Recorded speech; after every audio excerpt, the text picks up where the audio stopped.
안녕하세요. 결혼 생활을 하면서 수많은 일을 겪게 된 30대 주부입니다. 전 결혼한 이후 정말 행복 그 자체였어요. 시부모님이 정말 좋으신 분이라서 시집살이 이런 거 전혀 모르고 살았습니다. 근데 저에게 형님이 생긴 순간부터 저의 행복이 한순간에 사라지게 됐습니다. 저의 속사정을 마음 편히 터놓고 말할 곳이 없어서 사연 보내기로 마음먹었어요. 결혼 생활을 하게 되면 아무래도 제일 의지되는 사이가 바로 동서지간이라고 하잖아요. 제 친구들 얘기 들어보면 며느리 마음은 며느리가 제일 안다고 형님이나 동서가 자기 자신 마음을 제일 잘 알아준다고 하더라고요. 게다가 이것저것 챙겨주는 것도 많아서 결혼하고 난 이후 남편 말고 제일 많이 의지되는 사람이 동서지간이라고 들었어요. 전 결혼하고 나서 형님이 없었어요. 며느리가 저 혼자였기 때문에 그래서 저에게도 빨리 형님이 생겼으면 좋겠다는 생각을 자주 하긴 했어요. 아무리 시부모님이 좋은 분이라고는 하지만 그래도 혼자서 며느리로 지내다 보니 좀 힘든 부분도 가끔 있을 수밖에 없거든요. 집안 행사가 있으면 며느리가 저 혼자라서 그걸 모두 감당하기에 약간 어려움이 있거든요. 다행히 시어머님이 그런 제 마음을 알아준 덕분에 다른 사람들 비한다면 고생을 덜하긴 하지만요. 그래도 속으로 빨리 형님이 생겼으면 하는 마음이 늘 있었는데요. 제 남편에게는 연년생 형 한 명이 있어요. 근데 그런 아주버님보다 동생인 제 남편이 먼저 결혼하게 됐었는데요. 아주버님은 원래 결혼 생각이 전혀 없었던 비혼주의자였기 때문에 형이 결혼을 먼저 해야 한다는 그런 거 전혀 신경 쓰지 말고 마음 편히 우리 보고 결혼하라고 하더라고요. 저희 시부모님의 제일 걱정거리가 장남은 대체 언제 결혼하나 이건데요. 그 정도로 결혼할 마음이 전혀 없어 보였죠. 제가 몇 번 주선 자리를 만들었는데도 끝까지 마음이 바뀌지 않았어요. 요즘 같은 시대에 비혼주의자가 많다고 해도 시간이 지나면 결혼 생각이 바뀌지 않을까 기대했는데 저희 부부가 결혼한 지 6, 7년이 된 상태에서도 결혼 소식이 들리지 않았어요. 그래서 정말 결혼 안 할 생각인가 보다. 이 집안 며느리는 나 혼자겠구나. 아쉬운 마음이 들었는데 그 생각을 한 지 얼마 안 되어서 갑자기 아주버님께서 결혼하겠다고 하시더라고요. 그래서 저를 포함한 시댁 식구들 전부 집에 경사 났다면서 엄청 좋아했어요. 이제 나에게도 남편이 아닌 의지하고 친구처럼 지낼 형님이 생기는구나 좋아했었는데 저의 꿈이 한순간에 무너졌어요.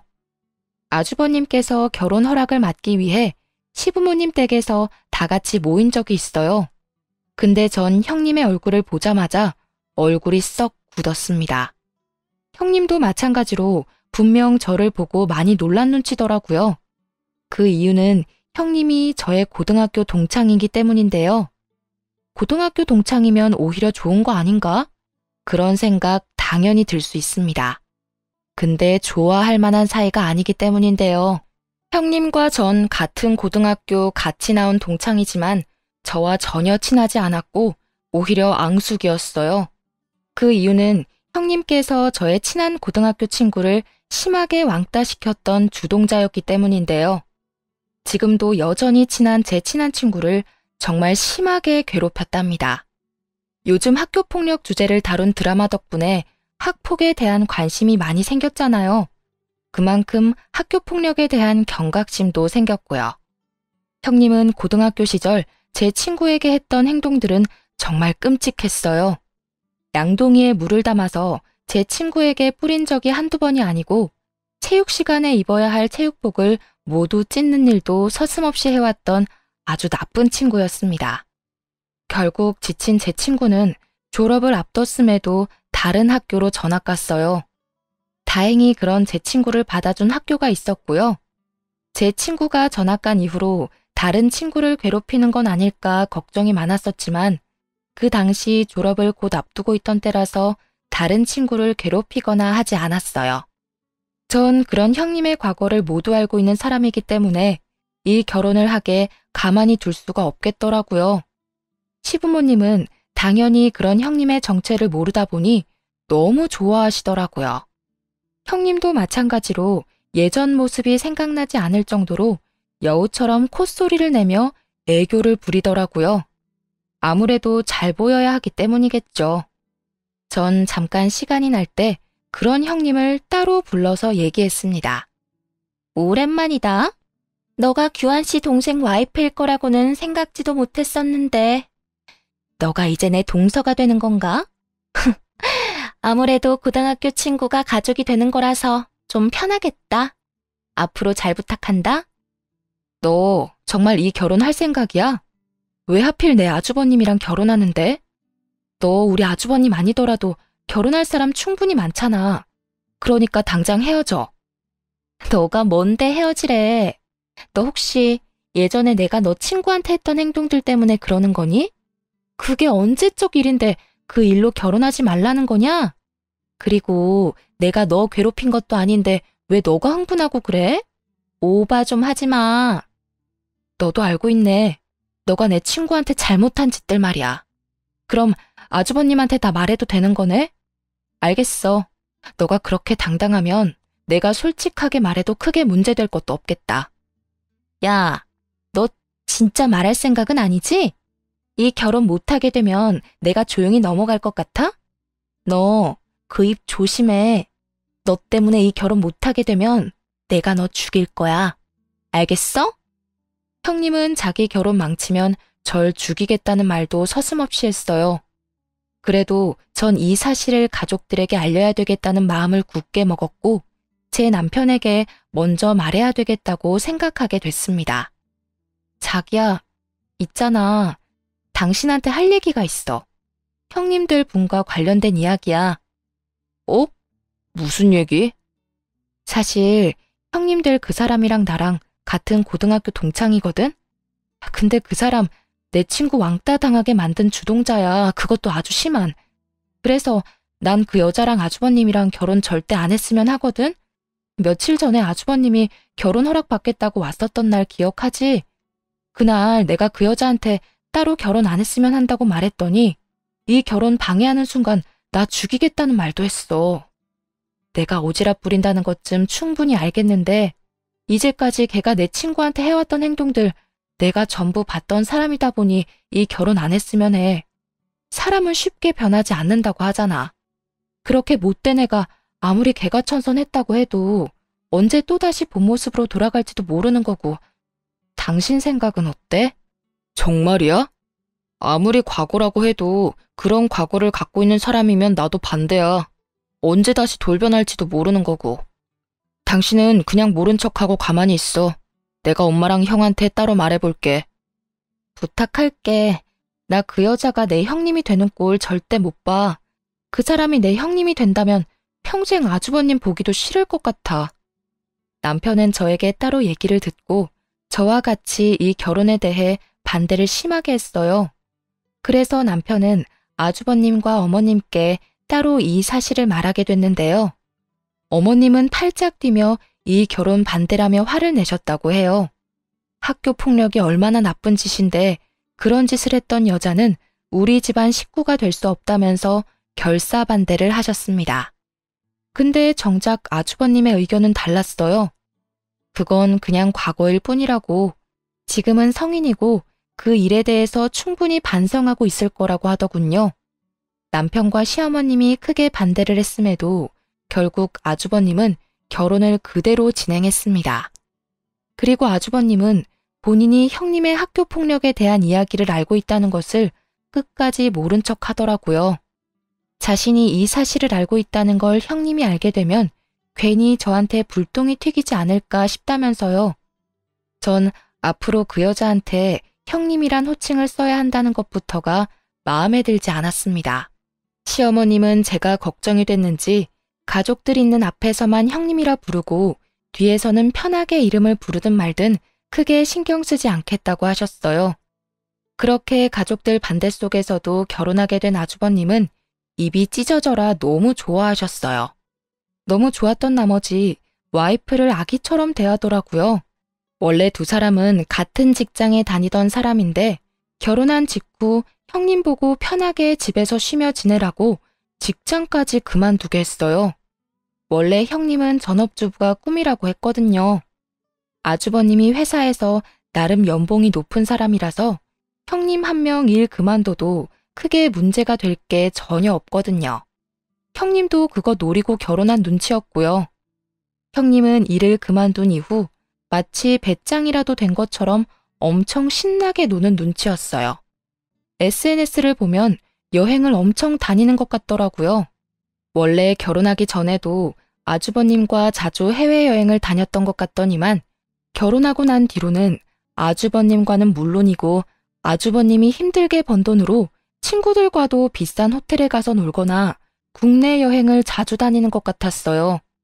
SNS에 호캉스한 것부터 아주버님과 다녀온 해외여행, 친구들과 다녀온 국내 여행 사진을 매주 올렸습니다.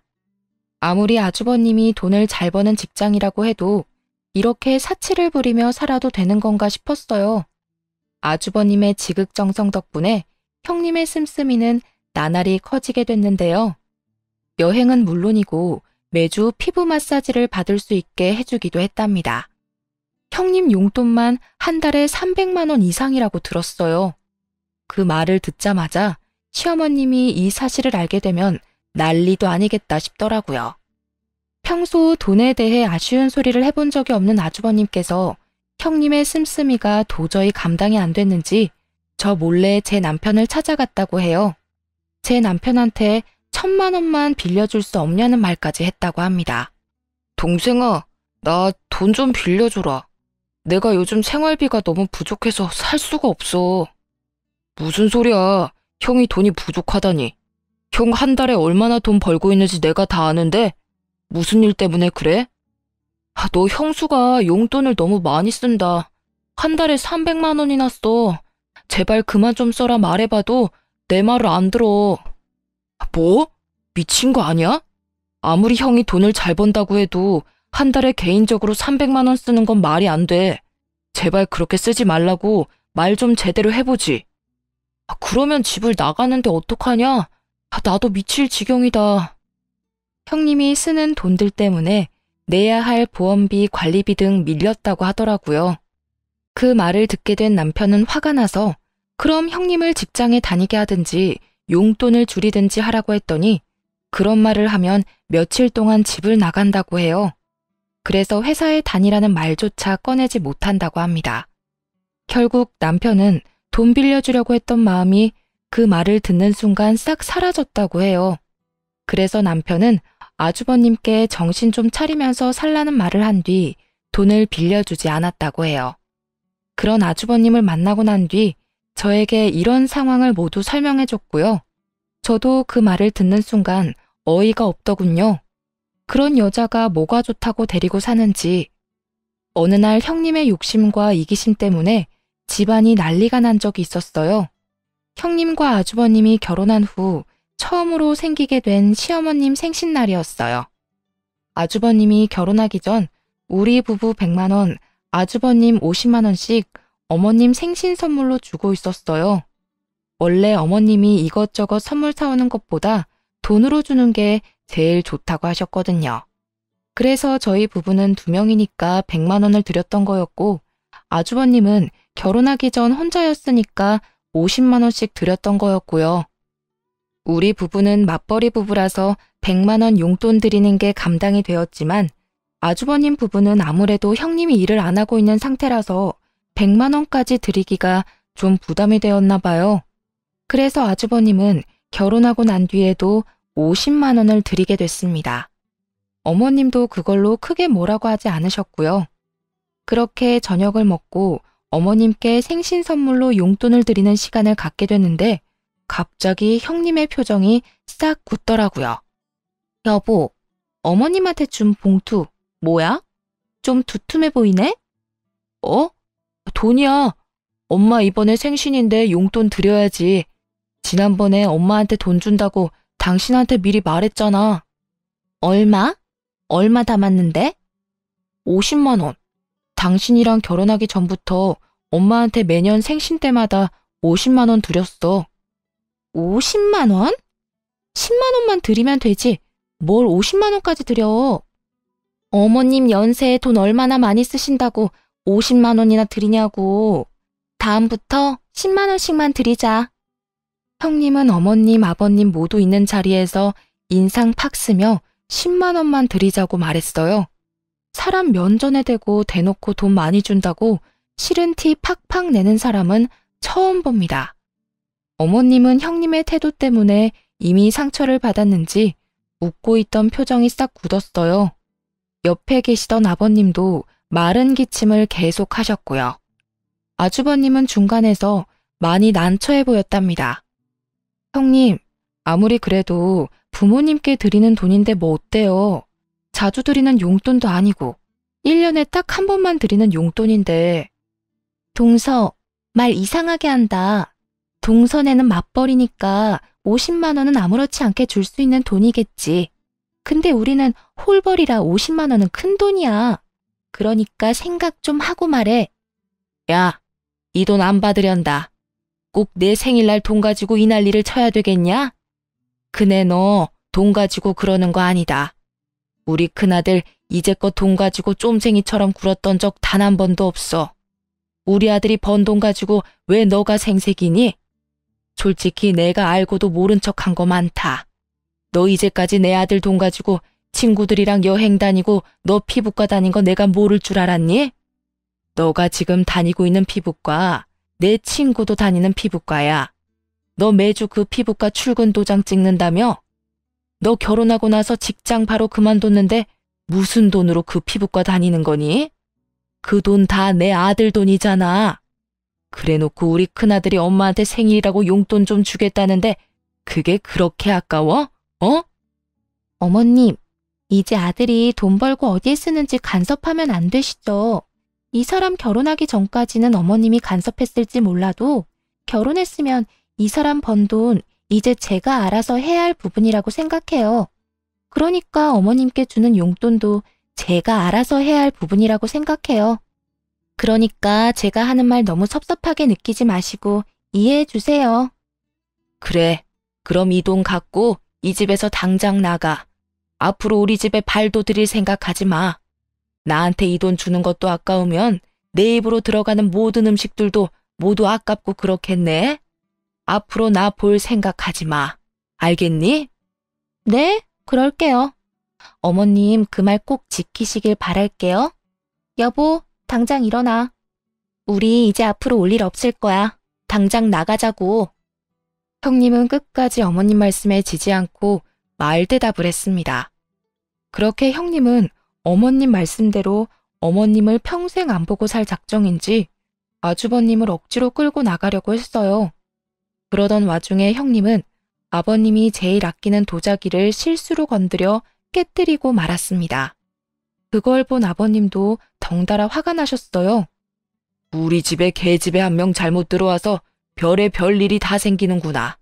당장 이 도자기 값 물어내. 그리고 어디서 어른한테 따박따박 말댔구야? 사돈이 널 그렇게 가르쳤냐? 어? 집에서 집안일 제대로 안 하고 놀고만 있는 주제에 돈 가지고 이래라 저래라야. 평소 인자하고 화가 없기로 유명한 아버님까지 나서기 시작하자 형님은 아무 말도 못하고 고개만 푹 숙이고 있었어요. 아버님이 원래 며느리 사랑이 깊은 분이세요. 그런 아버님이 화내기 시작하니까 형님도 아무 말 못하고 가만히 있더라고요. 아버님이 화내기 시작하니까 가만히 옆에서 지켜만 보고 있던 아주버님도 뒤늦게 죄송하다고 사과를 한 뒤 서둘러 집으로 돌아갔습니다. 그리고 며칠 뒤 어머님 통장으로 도자기 값과 용돈이 같이 들어왔다고 해요. 그리고 며칠 동안 아주버님이 어머님께 전화를 드렸는데도 상처를 크게 받은 어머님은 전화를 안 받으셨다고 해요. 근데 정작 형님은 어머님께 연락 한 통 안 했다고 합니다. 그렇게 시부모님과 형님네 부부는 거의 6개월 동안 연락 한 번 없이 안 보고 지냈다고 해요. 중간에 있던 저희 부부만 난처하게 됐었습니다. 전 어머님께 자주 연락드려서 괜찮냐고 안부를 물으면 어머님은 항상 저에게 며느리가 너 혼자였을 때가 제일 좋았다 라고 항상 말씀하세요. 며느리 한 명 늘어서 편하고 더 행복할 줄 알았는데 오히려 행복이 줄어들고 하나도 편하지가 않다고 말씀하세요. 그래도 어머님은 어른답게 두 사람을 모두 용서해 줬어요. 자식 이기는 부모 없다는 말이 있잖아요. 이런 일로 자식과 연을 끊고 살 수 없지 않냐고 두 사람을 모두 용서해 줬습니다. 어머님이 먼저 연락을 하니 그제야 형님은 죄송하다는 말 딱 한마디만 하고 더 이상 말하지 않았다고 해요. 어머님은 그것조차 마음에 들지 않았지만 그냥 넘어가기로 했다고 합니다. 형님이 이렇게 몰상식한 행동을 하다 보니 어머님과 아버님께서 형님에게만 비밀로 하게 된 부분이 있어요. 그건 바로 시부모님께서 굉장한 부를 갖고 있다는 건데요. 우선 시어머님은 주식과 부동산에 대해서 지식이 엄청난 분이라서 현금이 굉장히 많으신 부자였어요. 원래 기존에 저축을 잘하신 편이기도 하지만 그 돈을 불리기 위해서 부동산과 주식 공부를 엄청 했다고 합니다. 그리고 시아버님은 땅과 건물이 굉장히 많으세요. 원래 시아버님 집안 대대로 엄청난 부자라고 해요. 그래서 대대로 물려받은 건물과 땅이 엄청 많다고 들었습니다. 그걸 잘 유지해온 시아버님도 대단하시죠. 건물, 땅, 현금이 많은 시부모님은 돈이 많다는 걸 티를 내지 않으세요. 오히려 엄청 검소하게 사시는 편인데요. 그래서 연식이 오래된 빌라 20평대에 살고 있을 정도였어요. 저도 처음에 시부모님을 뵀을 때 돈이 많은 분들이라고 생각하지 않았어요. 특히 시어머님은 중요한 자리에 갖고 나갈 명품백 딱 하나만 갖고 계실 정도예요. 금반지, 금목걸이도 오래전에 맞춘 거 하나 빼고 없더라고요. 제가 이 집 며느리로 들어온 뒤로 약 2년 정도 지난 후에야 어머님이 저한테 솔직하게 말해주셨어요. 어머님과 아버님은 내 사람이 되어야 본인들이 돈이 많다는 걸 알리는 편이랍니다. 남편과 아주버님께도 절대 자신들이 돈이 많다는 걸 어디에도 알리지 말라고 당부했다고 해요. 이 많은 돈들 유산으로 받고 싶다면 말이에요. 시어머님께서 저한테도 당부했습니다. 제가 며느리로서 너무 잘하고 있고 이제 자신의 가족이 될 것 같아서 솔직하게 말했지만 이 사실 어디에 가서도 말하면 안 된다고 강조하셨어요. 그리고 형님에게도 절대 말하지 말라고 했고요. 저도 알겠다고 말했습니다. 전 결혼하고 나서 그리고 어머님 아버님이 돈이 많다는 걸 알고 나서도 그 돈을 절대 탐내지 않았어요. 어머님과 아버님도 돈이 많다는 사실을 알고 나서도 제가 크게 변하지 않았다는 게 마음에 든다고 하셨고요. 어머님은 형님이 큰 며느리로서 잘한다면 본인이 돈이 많다는 사실을 솔직하게 터놓고 싶었다고 하시지만 어머님이 봤을 때 형님이 워낙 돈을 좋아하고 본인에게 잘하는 것 같지 않아서 솔직하게 말하고 싶지 않다고 하셨어요. 그래서 저도 형님께 굳이 알릴 필요까진 없을 것 같다고 말하기도 했고요. 형님 성격상 분명 어머님, 아버님이 돈이 많다는 걸 알게 되면 태도가 180도 바뀔 게 분명하거든요. 그러던 어느 날 일 하나가 크게 터지게 됐었는데요. 어머님이 결혼식을 가야 할 때였어요. 시부모님과 가까운 친척 한 분이 계세요. 그분의 자녀가 결혼한다고 해서 시부모님이 같이 결혼식을 다녀온다고 했고요. 어머님이 아무래도 현금이 많으신 분이기도 하고 가까운 사람들한테는 돈을 절대 아끼지 않으세요. 그래서 가까운 친척의 자녀 결혼식에 간다고 했을 때 축의금만 무려 300만 원을 낸다고 준비했다고 들었고요. 결혼식 전날에 미리 300만 원 현금을 봉투에 담아서 준비했다고 하는데요. 그리고 잠시 외출을 하게 됐는데 그날 저녁에 봉투에 담아둔 축의금 300만 원이 갑자기 사라졌다고 하더라고요. 그래서 그날 어머님께 급하게 전화가 왔었어요. 300만 원이 없어졌다고요. 저와 남편, 시아버님까지 그 돈에 대해 전혀 모르고 있다고 말했었고요. 그래서 어머님은 일단 급하게 300만 원을 통장에서 인출하여 결혼식에 갔다고 했어요. 어머님은 300만 원이 갑자기 사라지자 결혼식에 간 당일 하루 종일 기분이 좋지 않았다고 해요. 결혼식을 다녀오고 난 뒤 어머님은 집에 있는 CCTV를 돌려봤다고 해요.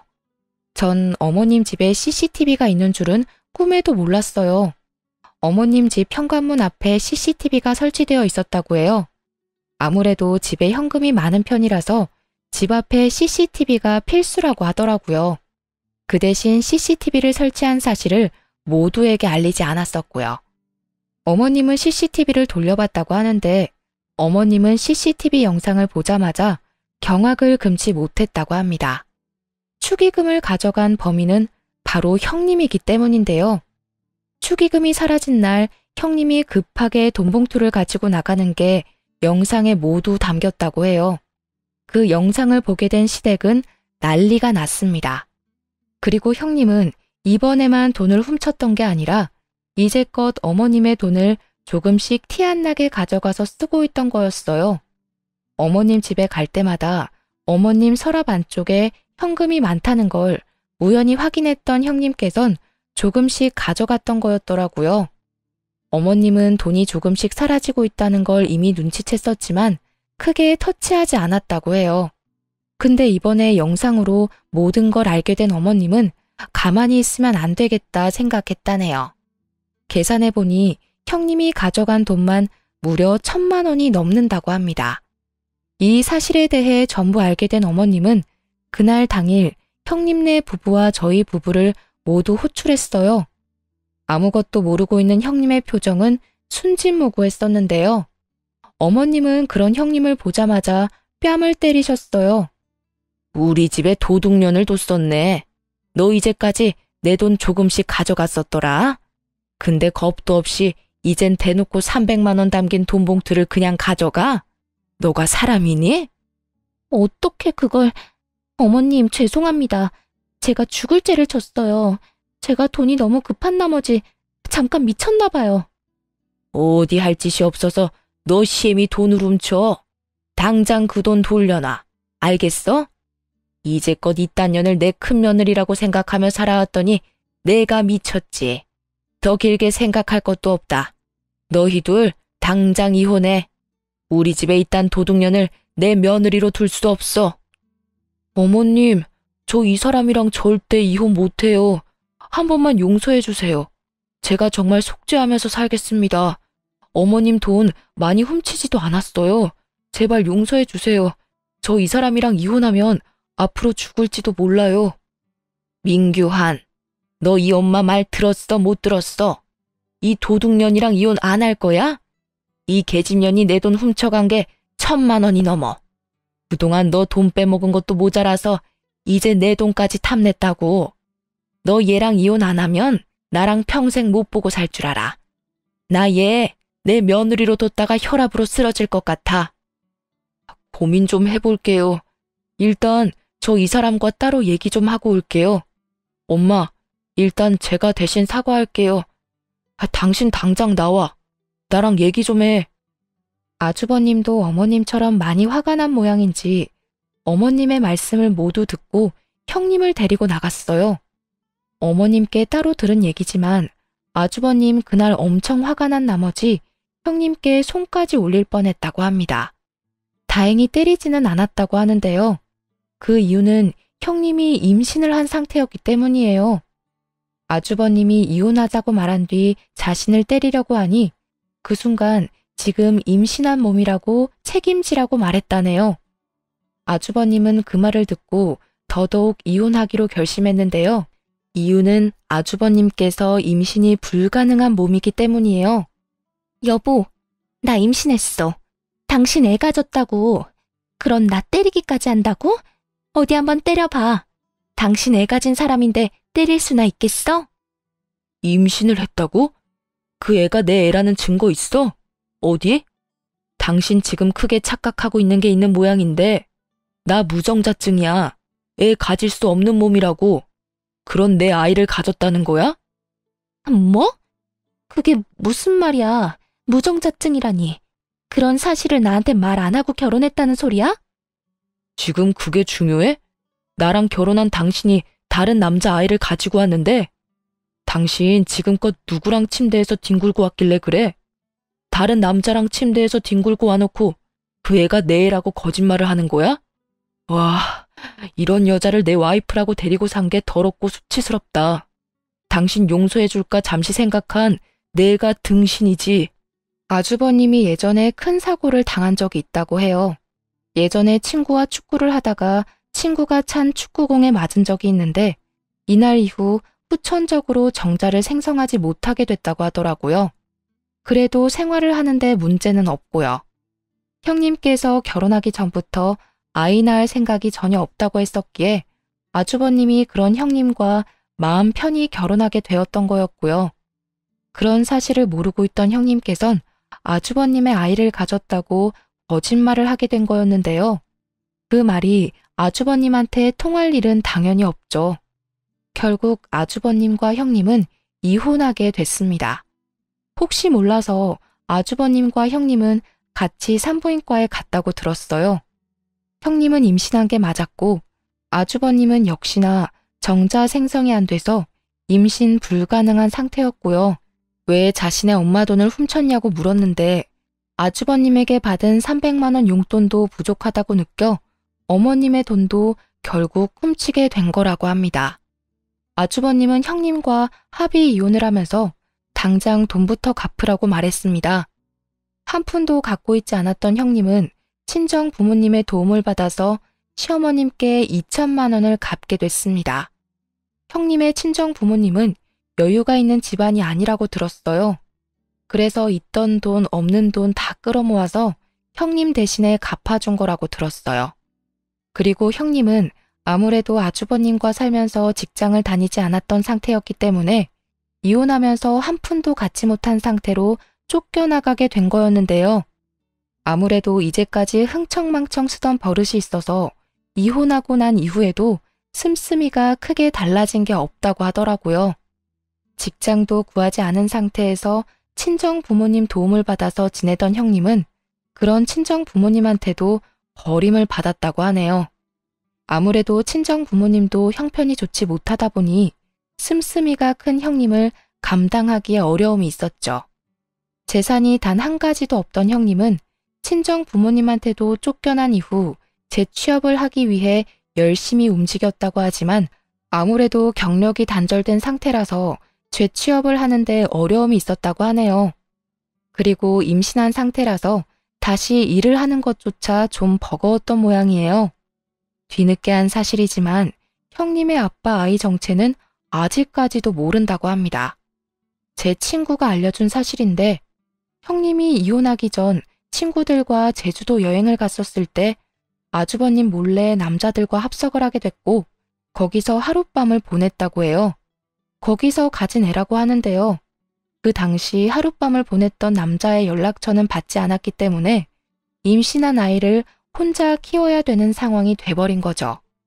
갈 곳이 없고 게다가 일할 곳도 찾지 못한 형님은 돌고 돌다가 저한테 찾아온 적이 있어요.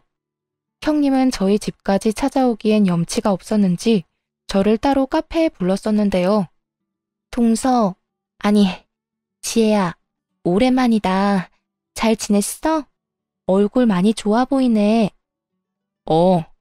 너가 알아서 우리 아주버님과 이혼해준 덕분에 요즘 살맛이 나네. 무슨 일로 불렀어? 우리 이제 앞으로 절대 볼 일 없을 줄 알았는데. 아, 배 많이 나왔다. 곧 출산 앞두고 있겠네? 사실 이거랑 관련이 있어서 말이야. 나 2달 뒤에 애 출산하거든? 근데 내가 지금 갈 곳이 없어서 말이야. 애 나오면 산후조리도 해야 하고 그래야 하는데 내가 지금 마땅히 지낼 곳이 없어서 그 의한테 전화하고 싶어도 내가 그럴 염치가 없어서 혹시 너 돈 좀 있으면 빌려줄래? 이 몸으로 고시원에 들어갈 수도 없는 거고 이 동네 모텔에서라도 지내고 싶은데 그럴 돈도 없어서 말이야. 딱 500만 원만 빌려줄래? 내가 애 낳고 꼭 갚을게. 내가 널 뭘 믿고 돈을 빌려줘? 우리 어머님 돈까지 훔친 너인데 내가 왜? 그러니까 인생 착하게 살지 그랬어. 내 친구한테 학폭한 것도 모자라서 우리 어머님한테 그렇게 못된 짓을 했던 너인데 내가 뭐하러 널 믿고 돈을 주겠니? 곧 태어날 애가 불쌍하다. 앞으로 나 이렇게 따로 보자고 하지 마. 지혜야, 딱 한 번만 도와줘. 내가 잘못했지. 우리 아이는 잘못한 게 없잖아. 제발 아이 생각해서라도 부탁할게. 어? 나 이렇게 지내면 우리 아이 건강하게 태어나지도 못해. 한 번만 부탁할게. 아니, 내가 왜 너애까지 신경을 써야 하는데. 너가 알아서 케어해. 그건 너가 알아서 할 일이야. 내가 아무리 잘못 살았다고는 하지만 우리 애가 무슨 죄야. 제발 도와줘. 전 형님한테 돈을 빌려주지 않았습니다. 동창들 얘기 들어보니까 고등학교 친구들한테 돈을 빌리기 위해 다 연락을 돌렸더라고요. 형님과 같이 여행 다녔던 친구들조차 그런 형님과 손절했다고 하더라고요. 형님이 아주버님과 결혼할 때나 좋은 친구였지 이혼하고 나서 땡전 한 푼 없는 형님과 어울려 다니고 싶지 않다고 버렸다고 하더라고요. 게다가 본인이 왕따 시켰던 제 친구한테까지 연락을 해서 돈 빌려달라고 했다고 하더군요.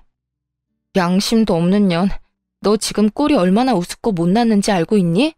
곧 태어날 애 생각하는 사람이라면 안 태어나게 해주는 게 제일 좋을 거야. 너 같은 엄마 밑에서 뭘 보고 자라겠냐? 너 지금 말이면 다야? 돈 빌려주기 싫으면 빌려주기 싫다고만 말해. 그런 악담 내뱉지 말고. 본색 나오는구나. 내가 돈 안 빌려주겠다고 하니까 드디어 본색을 드러내네. 이게 바로 너야. 이런 너 밑에서 애가 뭘 보고 배울 수가 있겠냐고. 너 지금 주위를 봐봐. 너가 지금 이 지경이 되었는데도 도와주겠다는 사람 단 한 명도 없잖아. 이게 너가 이제까지 잘못 살아왔다는 증거야. 그러니까 지금이라도 정신 차리고 똑바로 살 궁리나 해. 그리고 너 참 양심도 없다. 한때 너가 많이 괴롭혔던 피해자인 나한테까지 돈 빌리려고 찾아오는 거 보면. 제 친구는 형님한테 악담을 퍼붓고 돌려보냈다고 합니다. 그러니까 인생을 바르게 살아야 한다는 걸 형님 보고 많이 깨닫게 됐습니다. 안 좋은 일은 몰아서 온다는 말이 있잖아요. 그런 형님의 친정 부모님이 교통사고로 돌아가셨다는 소식이 들렸습니다. 저희 시부모님과 저한테까지 연락이 왔었는데 저희는 가지 않았었는데요. 아주버님은 그래도 전처 생각해서 장례식장에 다녀왔다고 합니다. 장례식장에 있는 형님의 꼴은 말이 아니라고 해요. 그동안 노숙 생활을 해왔던 모양인지 제대로 씻은 적이 없다고 들었어요. 그래서 형님 옆에만 가면 악취가 진동을 했다고 합니다. 그리고 장례식장에 찾은 사람들도 단 한 명도 없었다고 합니다. 그걸 보고 아주버님은 마음이 아팠지만 티를 내지 않고 부조금만 내고 왔다고 하네요. 형님은 그런 아주버님께 그동안 잘못했다고 제발 용서를 해달라고 싹싹 빌었다고 해요. 여보, 나 보면 무슨 생각이 들어? 나 불쌍하지 않아? 나 결국 부모까지 잃었어. 당신한테 그렇게 못된 짓 하고 나서 부모 잃는 벌을 받았다고. 그러니까 나 한 번만 용서해줘. 나 부모까지 잃어보니까 정신이 번쩍 들어. 제발 나 한 번만 구해줘. 나 지금 너무 죽을 것처럼 힘들어. 그러니까 있을 때 잘하지 왜 그랬어? 나 당신 없으니까 하루하루 숨통이 트여. 진작에 당신이랑 결혼했으면 안 됐었는데 동생 말 좀 들을 걸 그랬다. 왜 당신이랑 결혼해서 이렇게 힘들게 살았을까 싶어. 그러니까 당신도 이제 정신 차리고 새삼 살아. 곧 태어날 아이한테 창피한 엄마 되고 싶지 않으면. 당신이 이 아이 지우라고 하면 지울게. 당신이 나랑 같이 살아주기만 한다면 평생 일만 하고 살게. 당신 평생 나한테 사랑 안 줘도 돼. 내가 당신한테 상처 줬던 거 속죄하며 살기만 해줘. 제발 당신 옆에만 있게 해줘. 부탁할게. 너 참 구질구질하다. 나 말고 딴 남자 찾아봐. 너 다른 남자 만나는 거 참 잘하잖아. 그래서 그 아이가 생긴 거겠지? 내가 널 뭘 믿고 같이 살겠냐? 아무리 지금 나한테 잘한다고 빌어도 다시 다른 남자 찾을 게 뻔한데. 그리고 지금 부모님 장례식장에서 애 지우겠다는 말이 쉽게 나오냐? 정신 똑바로 차려. 뱃속에 있는 애가 다 듣겠다. 정말 나 이렇게 버린다고? 당신이 나 좋다고 평생 책임지겠다고 했잖아. 그런 날 진짜 이렇게 버린다고? 난 당신만 보고 잘 다니고 있던 직장도 그만뒀어. 그럼 당신이 나 끝까지 책임져야지. 나 좋다고 말해놓고 왜 이렇게 버리냐고. 애초에 당신이 직장 다니기 싫다고 했었잖아. 그리고 우리 가정 지키고 싶었으면 애초에 당신이 우리 부모님한테 그렇게 해서는 안 됐었지. 아니, 애초에 다른 남자랑 뒹굴고 왔으면 안 됐던 거였지. 난 우리 부모님까지 안 볼 생각으로 우리 가정 지키고 싶었어. 근데 당신이 다른 남자 아이를 데리고 오는 바람에 우리 가정이 깨진 거야. 이 모든 건 다 당신 때문에 생긴 일이니까 당신이 다 책임져. 아주버님은 그런 형님을 뿌리치고 제발 정신 차리며 살라고 단 한마디만 남기고 그대로 집으로 돌아갔다고 합니다. 아주버님은 장례식장에 다녀온 이후로 며칠 동안 술만 드셨어요. 남편이 그런 아주버님 옆에 있어주면서 그렇게 마음이 아프냐고 물어봤다고 하는데요. 아주버님은 형님을 정말 많이 사랑했다고 합니다. 아무리 돈을 흥청망청 쓴 사람이라고 해도 그걸 눈 감아줄 정도로 좋아했다고 해요. 자신의 어머님한테 그러는 걸 보고 있는 정 없는 정 모두 떨어졌지만 한때 진심으로 사랑했던 여자가 저렇게 막 살고 있는 모습을 보니 그렇게 기쁘지 않다고 해요. 그래서 순간 다시 합칠 생각도 해보긴 했지만 어머님이 다시 힘들어할 생각을 하면 도저히 합칠 생각이 들지 않는다고 하네요. 이렇게 힘든 것도 잠시라고 생각하고 그런 형님이 우는 모습을 보고도 굳게 마음먹고 돌아서서 나왔다고 합니다. 그걸 옆에서 듣고 있던 남편도 형이 그렇게 마음 아파하는 걸 보니 눈물이 절로 나왔다고 하네요. 그리고 뒤늦게 알게 된 사실 한 가지가 있는데 형님의 친정 부모님이 돌아가시면서 형님 앞으로 빚이 늘어났다고 합니다. 알고 보니 친정아버지께서 살아계시면서 주변 지인들한테 돈을 많이 빌린 모양이에요.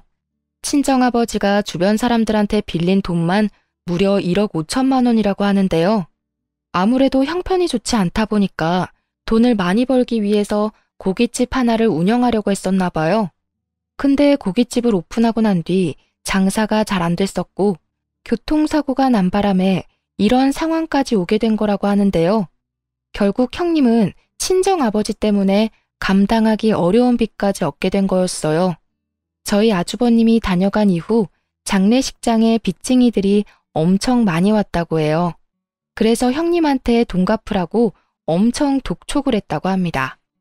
그 빚쟁이들은 형님이 임신한 상태라는 걸 알고 있는데도 돈 달라고 정신적으로 독촉했다고 하는데요. 그 뒤로 스트레스를 엄청 받았던 형님은 결국 만삭인데도 불구하고 유산을 하게 됐었고 바로 입원을 해서 아이를 떼어내는 수술을 받았다고 합니다. 몸을 회복해야 하는 상황에서도 형님이 있는 곳이라면 빚쟁이들이 찾아가서 돈 갚으라고 엄청 난리를 치고 간다고 하는데요. 형님은 초반에 내가 그 돈 왜 갚아야 하냐고 따박따박 반박을 한 것 같지만 지금은 그런 기력이 없는지 돈 갚겠다는 말만 할 뿐 더 이상 어떤 말도 하지 않는다고 해요. 형님네 아버님께 돈을 빌려준 사람 중 제 친구 어머님도 계시거든요. 그래서 가끔 친구한테 형님에 대해서 들을 수 있었어요. 제 친구도 형님 때문에 미치겠다고 맨날 욕만 합니다. 형님은 몸을 제대로 회복하지도 못한 상태에서 낮에는 부잣집 가정부로 일하고 있고 밤에는 대리운전으로 돈을 번다고 해요. 먹고 자고 하는 건 모두 부잣집에서 해결한다고 하는데요. 부잣집에 쪽방 하나가 있고 거기서 먹고 자고 한다고 제 친구가 들었다고 해요. 가정부로 일하면서 돈을 적게 받지 않는다고 하고요. 그 덕분에 다달이 빚 갚는 건 간신히 해결한다고 하네요. 가정과 친구, 부모, 돈까지 잃게 된 형님은 여전히 우리 아주버님에게 미련을 버리지 못했는지 가끔씩 아주버님께 연락을 한다고 하는데요. 지겨울 정도로 연락을 하는 형님 때문에 결국 아주버님은 번호를 바꿨다고 합니다. 아주버님과 연락이 닿지 않자 저한테까지 연락을 자주 하는데요. 전 그런 형님에게 다시 한 번 더 우리 식구들한테 연락하면 경찰에 신고한다고 말한 뒤 바로 차단했어요. 큰 태풍이 지나가서는 시부모님은 물론이고 저희 부부까지 늘 행복하게 지내고 있는 중인데요. 우선 아주버님은 이혼 후 한동안 일중독으로 지내게 됐습니다. 아무래도 상처가 컸는지 일에만 집중하시더라고요. 그 덕분에 승진도 빨리 했다네요. 또 일중독에 빠져 살까봐 여자는 여자로 있는 거라며 어머님은 인맥을 총동원해서 참한 여자 한 분을 소개해 줬는데요. 그 여자분께서 얼마나 착한지 아주버님이 한 번 이혼한 경험이 있다고 하는데도 만나고 싶다고 말했었다네요. 결국 두 분은 곧 재혼을 앞두고 있습니다. 아주버님도 그 여자분이 정말 마음에 들었는지 매일매일 웃음꽃이 폈답니다. 시어머님도 제대로 된 큰며느리가 들어오게 생겼다면서 정말 좋아하시고요. 새롭게 저의 형님이 돼줄 여자분은 결혼하기 전인데도 불구하고 저와 시어머님께 벌써 잘해주더라고요. 얼마나 좋은 분인지 저희 시어머님과 목욕탕을 다닐 정도라니까요. 그리고 저를 따로 불러서 잘 지내보자고 카페와 맛집을 많이 데리고 가주기도 했어요. 게다가 저한테 자주 용돈과 옷도 사주고 있습니다. 지혜씨, 아니다. 동서라고 불러도 되죠? 저 동서랑 잘 지내고 싶어요. 우리 규환씨가 전에 어떤 사람 때문에 아픔이 있는지 잘 알아요. 그걸 알면서도 우리 규환씨랑 결혼하는 거예요. 그런 아픔을 이겨낼 수 있었던 건 전부 도련님과 동서 덕분이라고 해요. 제가 아직 부족한 부분이 많을 거예요.